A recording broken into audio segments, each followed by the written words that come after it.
राजा जी cancer की last stage पे हैं और आपसे गुफ्तगू कर रही हैं, इसको कहते हैं विल पावर। लेडीज में ब्रेस्ट कैंसर की जो शरह है वो बढ़ती जा रही है। वॉशरूम जाने की वजह से ना मेरे उस जगह पे, पेशाब वाली जगह पे जख्म बनना शुरू हो गए थे और रातों को मैं इस कदर डरती थी। आयतल कुर्सी वगैरह पढ़ के मेरे पे दम करते थे, फिर मैं दोबारा लेटती थी। एक दूसरे को कहते हैं आई लव यू, दूसरा कहता है लव यू 2 3 4 4 5। बिस्मिल्लाहिर्रहमानिर्रहीम। अस्सलाम वालेकुम वीवर, मैं हूं शेफ रिजवान। आप देख रहे हैं बाबा फूड RRC व्लॉग। उम्मीद करता हूं आप सब खैरियत से होंगे। ये मेरी वीडियो, ये मेरा व्लॉग उन लोगों के लिए है जो बग़ैर मेहनत के कामयाब होना चाहते हैं। बग़ैर मेहनत के तो जानवर भी कामयाब नहीं हो सकते, हम तो फिर भी इंसान हैं, अशरफुल मखलूक़ात हैं। और दूसरी बात मैं आपको एक और बताऊँ कि जब आप अपना कुछ बनाना चाहते हैं तो अपने इर्द गिर्द जो आपके लोग हैं, जो आपके अपने हैं, उनमें से वो लोग ढूंढें जो आपके घर के फैसले करते हैं, आपके घरों में इंटरफेयर करते हैं। आपके चाचा, फुफ्फा, ताया, मासी, खाला, जो भी लोग हैं जो आपके घरों में इंटरफेयर करते हैं, वो कभी भी वो घर कामयाब होते हुए मैंने नहीं देखे। अपने फैसले खुद करना सीखें, तकलीफ़ें खुद बर्दाश्त करना सीखें। मेरे भाइयों, कोई किसी का नहीं है, लेकिन एक चीज़ हर किसी की है, वो है पैसा। पैसे को हाथों की मैल ना कहा करें। क्यों? उसकी वजह मेरी सुने। जब आप पैसे की कदर ही नहीं करेंगे तो फिर पैसा आपके पास किस तरीके से आएगा? आप कहते हैं पैसा हाथों की मैल है, आने जाने चीज़ है। पैसा हाथों की मैल नहीं है। पैसा आई लव यू कहा करें पैसे को। गल समझ आ रही है मेरी? आप लोग क्या करते हैं, मोबाइल पे एक दूसरे को कहते हैं आई लव यू, दूसरा कहता है love you 2 3 4 4 5 6। What is this यार? इस तरह ना करें। आप लोग क्या समझते हैं कि मैं आपके साथ प्यार मोहब्बत की बातें करना शुरू कर दूं और आपको मैं क्या नाम है डाउन कर दूं, ढीला मटल्ला कर दूं? प्रैक्टिकल बने। मेरे व्लॉग उन लोगों के लिए हैं जो मेहनत कर कर कामयाब होना चाहते हैं। मैं एक मज़दूर था। मैं हज़ारपति लोग जो होते हैं ना, हज़ारों में जो कारोबार करते हैं, उनके साथ मैं रहता था और मैं सोचता था कि ये लाखपति लोग जो होते हैं, लाखपति जिसे आप कहते हैं, ये लोग कैसे होते हैं। मैं उनके लिए सोचता था। मैंने उनको कॉपी करना शुरू किया, उनकी आदत को। मैंने उनके साथ हसद नहीं किया, कीना नहीं किया, बुग़्ज़ नहीं रखा, उनको कॉपी किया। फिर अल्लाह ताला ने मेरी सुनी और मैं क्या हुआ, लाखपति हुआ। फिर मैंने कहा ये मैं लाखपति हुआ, ये करोड़पति लोग कैसे होते हैं? गल समझ आ रही है? फिर मैंने उन करोड़पति लोगों के साथ उनके ताल्लुक़ रखने शुरू किए। उनके बिज़नेस वो क्या करते हैं, उनकी आदत क्या हैं, उनके मशगले क्या हैं, वो मैंने देखने शुरू किए। मैंने उनको कॉपी किया। मैं आपको पूरी दुनिया को ये बता देना चाहता हूँ, पूरे पाकिस्तान को नहीं, पूरी दुनिया को, कि आप कॉपी कर किया करें, देखा करें उन लोगों की आदत। जब मैं करोड़पति बना, फिर अगली गल तो तुम समझ ही रहे होगे हुण मैं कित्थे आते, मैं की चाहना। गल समझ आ रही है? तो आज हम और आप थोड़ी बातें करेंगे। आज बहुत सारी बातें आपसे राजा जी ने करनी है। उनके पास चलते हैं और आपको उनसे मिलवाते हैं। जी, हम आ चुके हैं राजा जी के पास। अब राजा जी आपसे कुछ बातें करेंगी। अस्सलाम वालेकुम मेरी स्वीट फैमिली। उम्मीद है कि आप सब खैरियत से होंगे और मेरी दुआ है कि आप दुनिया के जिस कोने में भी आबाद हैं, अल्लाह ताला आपको सेहत वाली लंबी ज़िंदगी दे और आप हमेशा खुश रहें। अच्छा, मुझे बिल्कुल भी अंदाज़ा नहीं था कि आप लोग मुझसे और मेरी फैमिली से इतना प्यार करते हैं। आप लोगों ने मुझे इतनी दुआएं दी कि मैं आपकी दुआओं की मकरूज़ हो चुकी हूँ। और अब मैं अपना फ़र्ज़ समझती हूँ कि जो कुछ मेरे साथ हुआ और जो कुछ मैंने बर्दाश्त किया, मैं आपके साथ वो सारी स्टोरी, वो सारी आप बीती आपके साथ शेयर करूं कि मुझे ये मोहल्लक बीमारी कब स्टार्ट हुई और इसकी अलामत क्या क्या थी। अच्छा, मसला पता कहाँ से शुरू हुआ है? मेरी बॉडी में थी गिल्टियाँ।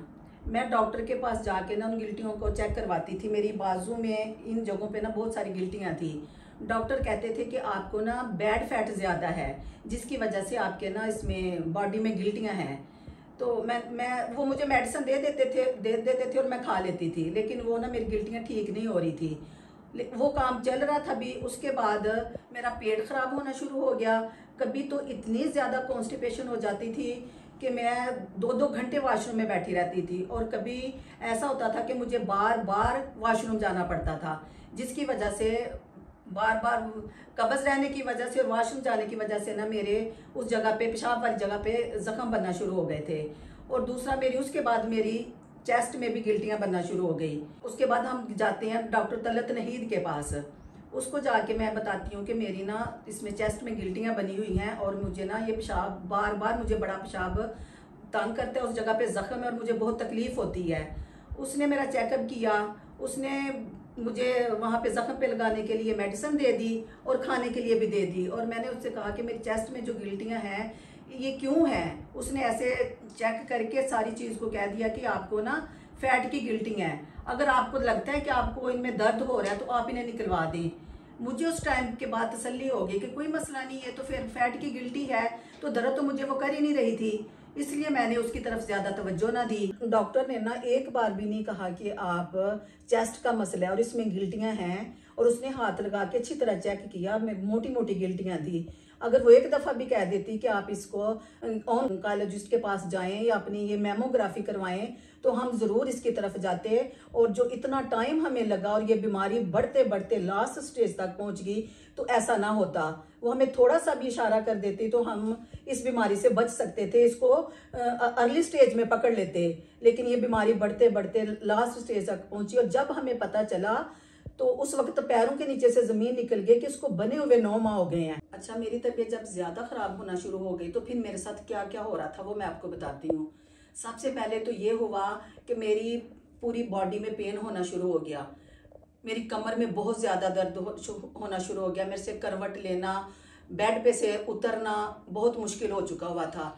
और रातों को मैं इस कदर डरती थी कि मेरा पूरा जिस्म कांप जाता था, इतने बुरे बुरे ख्वाब आते थे, मुझे समझ नहीं आ रही थी कि क्या हो रहा है मेरे साथ। मुझे लगता ही नहीं था कि मैं इस दुनिया में रहती हूँ या मैं किस जहां में रह रही हूँ। रात को मेरे साथ ये होता था, मुझे पता ही नहीं चल रहा था कि मेरे साथ हो क्या रहा है, इतना मैं डरती थी। बाबा जी मेरे साथ लेटे हुए होते थे तो ये फिर मुझे उठाते थे, जब मैं डर रही होती थी मुझे उठाते थे, पानी पिलाते थे, आयतल कुर्सी वगैरह पढ़ के मेरे पे दम करते थे, फिर मैं दोबारा लेटती थी।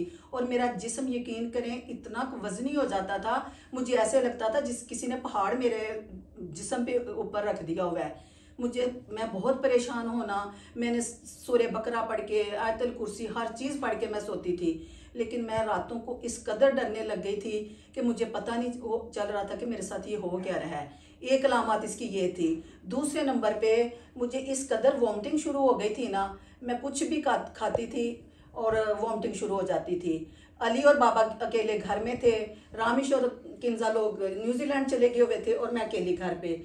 ये लोग बेचारे ऊपर रेसिपी बनाने गए हैं और पीछे से स्टाफ ने आके बताया है कि उनकी तबीयत ठीक नहीं है राजा जी की, उनको तो उल्टियाँ लग रही हैं। वो बेचारे रेसिपी दरमियान में छोड़ के नीचे आते थे, फिर मुझे डॉक्टर के पास लेके जाना, मेडिसिन वगैरह लेनी। ग्रोसरी करने गए हुए हैं तो घर में अकेली हूँ, वॉमिटिंग शुरू हो गई है, ये लोग आए, ने पता चला तो ये इन्होंने परेशान होना। ऐसे करते करते तकरीबन 3 माह गुजर गए इसी चक्कर में, वॉमिटिंग में और रातों को डरने में, बुरे ख्वाब आने में और दिन रात तकलीफ में। फिर मार्च के महीने में जब जाके हमने वो सूरह बकरा पढ़ाई और पता चला, उसके बाद से फिर मेरा ट्रीटमेंट शुरू हुआ। अच्छा, जो अलामत मैंने बताई हैं जो मुझे थी, अगर आपको अपनी बॉडी में कोई चीज़ भी अब नॉर्मल लगे जो पहले नहीं थी, यानी आपका पेट खराब होना, आपका बिला वजह वजन का गिरना, आपके जिस्म में दर्द रहना, अगर आपको ये अलामत हों तो आप फौरन से पहले इसकी तरफ मतवज्जो हों और डॉक्टर के पास जाएं। और जाके एक डॉक्टर को चेक ना करवाएं, आप 2-3 डॉक्टर को चेक करवाएं। अगर आपको आराम नहीं आ रहा तो आप समझें कि मसला कुछ और है। अच्छा, हमारे पाकिस्तान में ये देखें कि 40 के बाद लेडीज में ब्रेस्ट कैंसर की जो शरह है वो बढ़ती जा रही है। अगर आपकी एज 40 हो चुकी है तो आप एक बार जरूर साल में गायनाकोलॉजिस्ट के पास जाएं और फिजिकल एग्जाम जरूर करवाएं। अल्लाह ना करे किसी को अल्लाह इस जानलेवा और मुहलक बीमारी में मुब्तला करे। मैं ये सब चीजें आपको इसलिए बता रही हूँ कि आपका बर वक्त आपकी तशखीस हो सके और आप टाइम से इसका इलाज शुरू करवा सकें। देखिए, मैं सब कुछ ये इसलिए बता रही हूँ कि अगर मेरी वजह से किसी एक इंसान का भी भला हो जाए, मेरी मालूमात की वजह से वो इस जानलेवा और मुहलक बीमारी से बच सके, तो मैं समझूंगी कि मैंने अपना फ़र्ज़ अदा कर दिया और मैंने अपने रब को राज़ी कर दिया। और अल्लाह ताला को अपने बंदों से बहुत प्यार है, और जो अल्लाह के बंदों की भलाई चाहता है और उससे प्यार करता है, अल्लाह उससे बहुत राज़ी होता है, और जिससे रब राज़ी उससे सब राज़ी। और एंड पे मैं अपनी सारी बातों का इख्तिताम इस शेर पे करना चाहती हूँ कि वो इंसान नहीं जो डर जाए हालात के खूनी मंजर से, जिस दौर में जीना मुश्किल हो उस दौर में जीना लाजिम है। क्या बात है, क्या बात है, ज़बरदस्त ज़बरदस्त। अच्छा जी, मज़ीद जो भी मालूमात हैं वो फर्दन राजा व्लॉग के ज़रिए आप तक पहुंचाती रहेंगी। और पूरी दुनिया ये सुन ले, जो जो जहां जहां तक मेरी आवाज जा रही है, विल पावर एक अल्फाज आपने सुना होगा कि विल पावर क्या होती है। डॉक्टर कहते हैं विल पावर रखो तो तुम ठीक हो जाओगे। ये देख ले अपनी आंखों के सामने, ये विल पावर है। विल पावर पेशेंट के अंदर नहीं होती है, बात ध्यान में रखें। विल पावर पहले फैमिली के साथ होती है। फैमिली के अंदर विल पावर होगी, आपका पेशेंट ठीक हो जाएगा। अगर फैमिली ढिल्ली टल्ली रहेगी, वो कहेगी जी मैं थक गया, आवाजार हो गया, या किसी नीम हकीम वबाल जान को आप दिखाना शुरू कर देंगे, फिर आपका पेशेंट ठीक नहीं होगा। आपके अंदर पहले आपकी फैमिली के अंदर विल पावर होनी चाहिए, फिर पेशेंट के अंदर विल पावर आती है। ये राजा जी कैंसर की लास्ट स्टेज पे हैं और आपसे गुफ्तगू कर रही हैं, इसको कहते हैं विल पावर। गल समझ आ रही है? आप हौसला रखा करें, टेंशन ना लिया करें। जिस तरीके से मैंने आपको रेसिपियां सिखाई, रेसिपियां बताई, उस तरीके से अगर ये बीमारी हमारे अल्लाह ताला ने हमें आजमाइश दी है, हम इसमें आपकी दुआओं से आराम से सुरखुरु हो जाएंगे इंशाल्लाह। इन अल्फाज के साथ मुझे और राजा जी को इजाजत दीजिएगा। दुआओं में याद रखिएगा। अल्लाह हाफिज।